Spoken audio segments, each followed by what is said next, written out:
दोस्तों आज हम बात करेंगे कि असली मोक्ष है क्या। सबसे पहले हम बात करते हैं परमात्मा की सत्ता यानी सत्य। जो आत्मा है वो परमात्मा है, यानी परमात्मा आत्मा और परमात्मा एक है। ठीक है दोस्तों, जो चेतना है ना, जो आत्मा है ना, वो चेतना नहीं है। ये हमें शब्दों में कहना पड़ता है।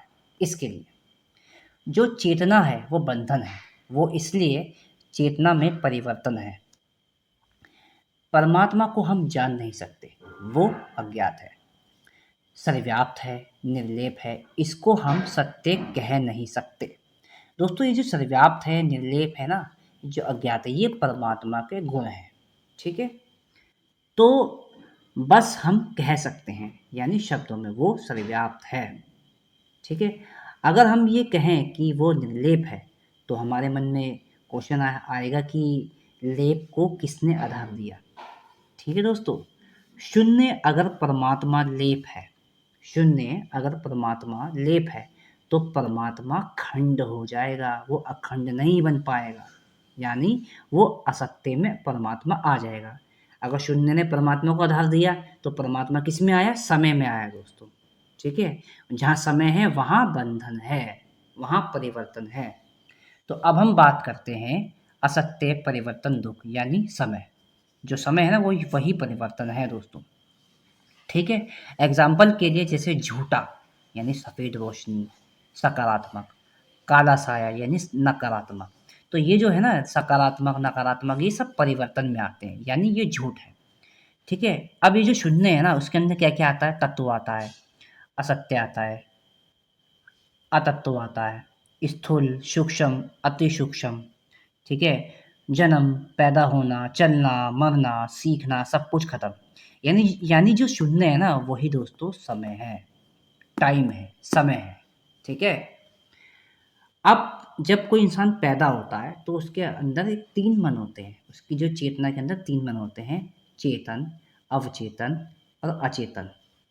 इंग्लिश में हम कहते हैं कॉन्शियसनेस, सब कॉन्शियसनेस और अनकॉन्शियसनेस। जैसे जो सब कॉन्शियसनेस है ना, जैसे अवचेतन यानी मुझे ठंड लग रही है, ये मुझे यानी मुझे ठंड लग रही है, इसने मुझे ऐसा बोल दिया, ये हो गया वो हो गया, मैं आनंद में हूँ, तो वो एहसास में आता है दोस्तों।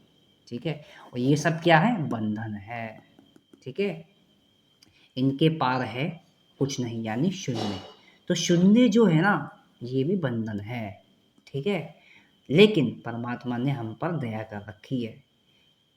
कैसे कर रखी है ये कोई नहीं समझ सकता, है ना।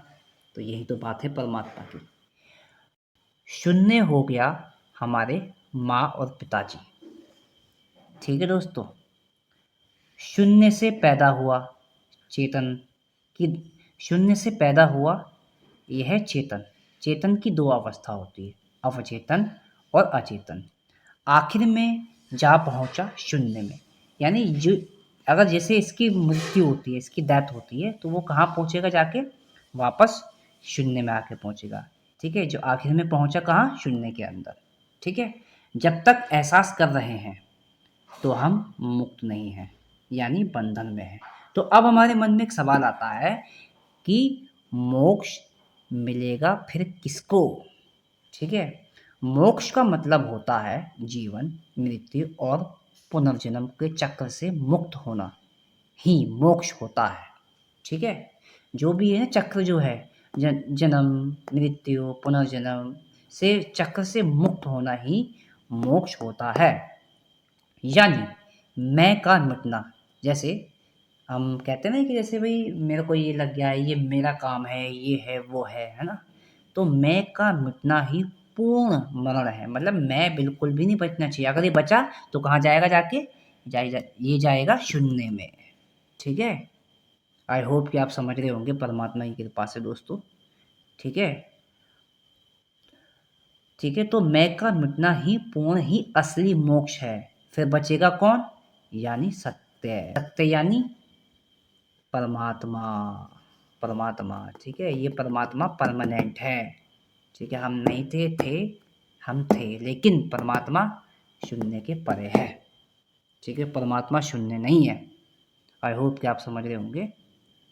समस्त एहसास का मिटना ही मोक्ष है, समस्त मिटना ही मोक्ष दोस्तों, ठीक है। आई होप कि आप समझ रहे होंगे। हम एहसास हैं। उदाहरण के लिए जैसे मुझे चोट लग गई है, मेरे साथ ऐसा हुआ है, यानी मैं ही बंधन है, ठीक है। ये सब परमात्मा की कृपा से आपको ये सब समझ में आएगा दोस्तों। और आप पर भी परमात्मा ने कृपा कर रखी है, और परमात्मा निःशुल्क है, वो आपसे पैसे नहीं लेते हैं, वो निःशुल्क है। अंत में ये सब काल्पनिक है।